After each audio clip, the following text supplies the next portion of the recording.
Здравейте! Аз съм емолюченицата.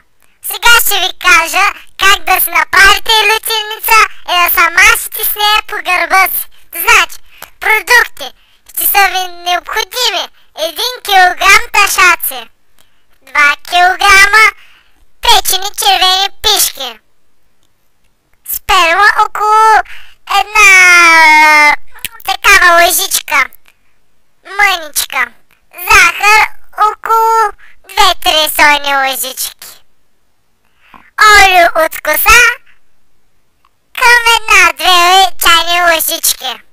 Приготвяне.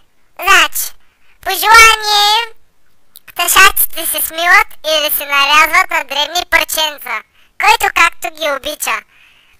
Пишките се почистват и се нарязват на дребно или се смилат пак по желание. Слагаме ташаците в дълбок съд.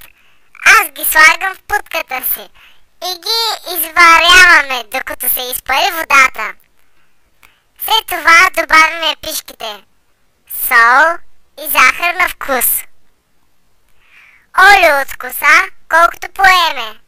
Пържим до готовност. След това сипваме готовата лютеница в буркани, които стерилизираме 25 минути.